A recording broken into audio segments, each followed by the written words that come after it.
करते हैं और एक बार फिर से बात कर लेते हैं प्रधानमंत्री नरेंद्र मोदी की, क्योंकि प्रधानमंत्री नरेंद्र मोदी अमेरिका में हैं, लेकिन चीन और पाक जो बार बार खाक होता हुआ नजर आ रहा है। क्यों?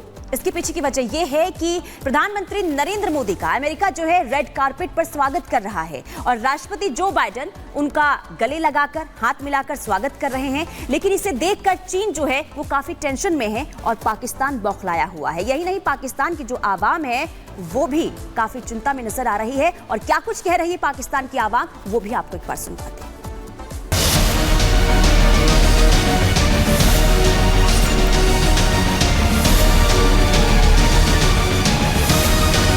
हम किसी के खिलाफ नहीं हैं। फ्री, ओपन, इंक्लूसिव और प्रॉस्परस इंडो पैसिफिक हमारी साझा प्राथमिकता और साझा प्रतिबद्धता है। अमेरिका में मोदी मोदी हो रहा है और चीन पाकिस्तान को मिर्ची लगी है। अमेरिका में मोदी के स्वागत से पाकिस्तान जला भुना जा रहा है, तो बाइडेन के साथ बड़ी डील से चीन बौखलाया है। चीन को समझ नहीं आ रहा कि वो इस मुलाकात और दौरे पर कहे क्या, लेकिन ट्रम्प तो दोस्त मोदी से मिलने को बेकरार हैं और बार बार ऐलान कर रहे हैं। He happens to be coming to meet me next week, and Modi is fantastic. I mean, fantastic. America के पूर्व और वर्तमान दोनों प्रेसिडेंट मोदी के साथ हैं और चीन के खिलाफ। ये बात दबी जुबान ही सही, आखिर बाइडेन के मुंह पर आ ही गई। एक बैठक के दौरान हॉट कैमरे ने चीन को लेकर अमेरिका का रुख साबित कर दिया और बता दिया कि सुपर पावर पूरी तरह मोदी के साथ है। Economic challenges to minimize the turbulence in China, diplomatic relationships, and he's also looking to buy himself some diplomatic space, in my view, to aggressively pursue China's interest. China continues to behave aggressively, testing us all across the region. Taiwan trades. It's true across the scope of our relationship, including. चीन tension में है तो Pakistan बौखलाया। America में मोदी मोदी की गूंज से वहां की आवाम को मिर्ची लगी है और वो शहबाज सरकार को कोस रही है। मोदी से मुझे हजार इख्तलाफात हैं, लेकिन इसके बावजूद वो इंडियन कौम का नुमाइंदा है, क्योंकि वो वहाँ की कौम ने उसे इलेक्ट किया है। पाकिस्तान का जोकर शहबाज शरीफ जो यहाँ का वजीर आजम है, वो तो फॉर्म 47 के ऊपर बना हुआ है। उसकी क्या इज्जत होगी और उसे क्यों जो है वो अमेरिका वेलकम कहेगा। और वैसे भी दुनिया भर का उसूल है कि गद्दारों से काम लेकर उसे टिश्यू पेपर की तरह जो है फेंक दिया जाता है। उनकी कोई इज्जत और एहतराम नहीं हुआ करता। मोदी का और शहबाज शरीफ का मुकाबला कोई नहीं। पता है कि यूएसए के कांग्रेसमैन ने कहा है कि इंडिया अगर आज सुपर इकोनॉमिक पावर बन रहा है तो उसके पीछे इंडिया के प्राइम मिनिस्टर नरेंद्र मोदी का विजन है। हम फकीर हैं, हम गुलाम हैं, हम ऐसे ही रहेंगे, हमने ऐसे ही मरते रहना है, इन्होंने कर्जे लेते रहने हैं। ये डिप्रेशन में तो नहीं चले गए या खुश है? ये मैं पागल हो गया खुशी से। ये आपने सुना है ना 7 बिलियन, ये मेरे अकाउंट में आ रहे हैं ना, इसलिए मैं खुश हो रहा हूँ। इंडिया की माशी हालत जो है वो हमसे बेहतर है, इसलिए कि हमारे जो वज़ीर आज़म है वो बिल्कुल ये भिखारी है। वो जब भी जहाँ पर भी जाता है, जिस मुल्क में भी जाता है, वो भीख मांगता है। वो कोई इस तरह के वो नहीं लेता कि मैं अपने मुल्क के लिए जो कर रहा हूँ क्या है सही है गलत है। वो सिर्फ भीख मांगता है, वो जितने भी उधार लेता रहता है। और वो जो हमारे न्यू जनरेशन है वो सब इसमें फंस रहे, वो सब कर्जदार है। दुनिया में मोदी हिट हो रहे हैं, विश्व मोदी को आज बॉस मानता है। कुछ यही संदेश जो बाइडेन ने क्वाड बैठक शुरू होने से पहले दिया। जब उनसे क्वाड के भविष्य को लेकर सवाल हुआ तो बाइडेन ने मोदी के कंधों पर हाथ रखकर बड़ा संदेश दिया। Mr. President, will the Quad survive beyond the election in November? What survive? The Quad. Will it survive regardless of the outcome? Bureau report, Republic Bharat.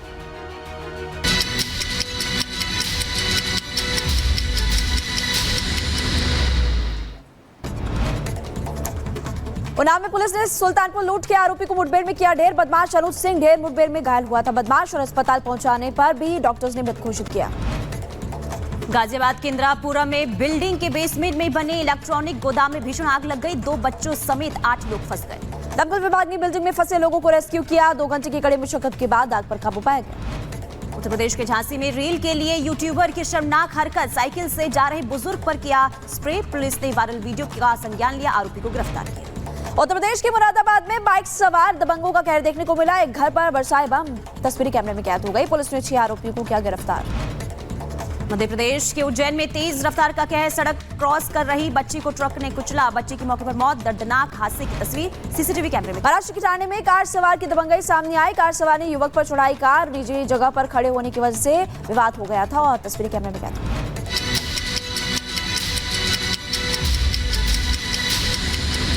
PM Modi की तरफ से जो नए भारत की तस्वीर रखी गई है, उसमें प्रधानमंत्री नरेंद्र मोदी ने यह बताया कि पिछले दशक में, यानी कि पिछले काफी समय से हमारे भारत में कितना विकास हुआ, कितना आगे हमारा भारत बढ़ा और आगे कैसे आगे भारत बढ़ते हुए नजर आएगा। पूरी जानकारी उनकी तरफ से दी गई। आप उस रिपोर्ट को देखिए। New York welcome to his excellency the prime minister of India Shri Narendra Modi. New York में मोदी मेहमान। प्रवासियों ने देखा नया हिंदुस्तान। कई देशों में डेमोक्रेसी का जश्न चल रहा है।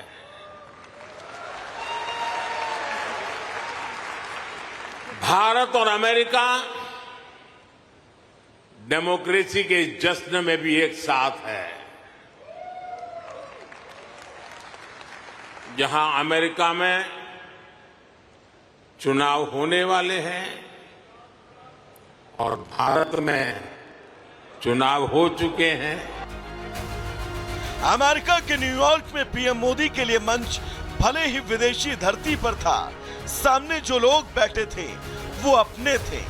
वो लोग जो आज अपनी जमीन से तो दूर हैं, लेकिन दिल के तार अब भी हिंदुस्तान की जमीन से जुड़े हुए हैं।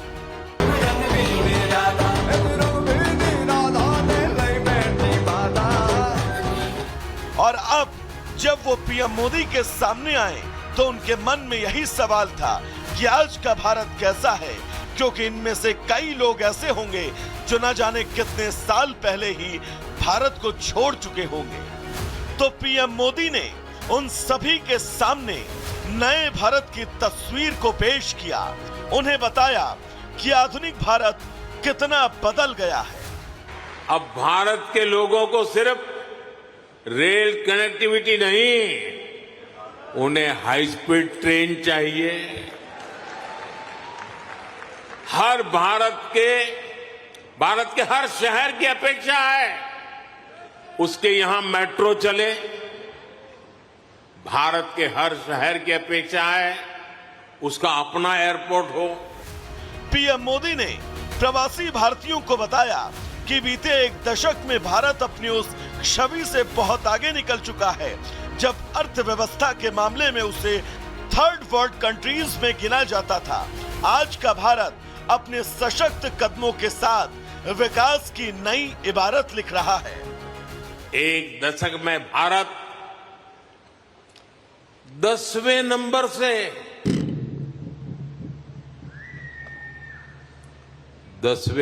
से 5वें नंबर की इकोनॉमी बन गया।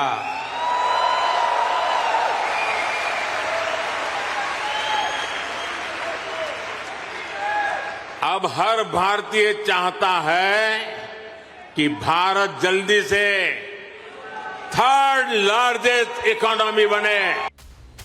ऐसा नहीं है कि भारत अर्थव्यवस्था की दौड़ में इतना आगे ऐसे ही निकल गया। बीते एक दशक में सरकार ने किस तरह से सुविधाओं को लोगों तक पहुंचाया और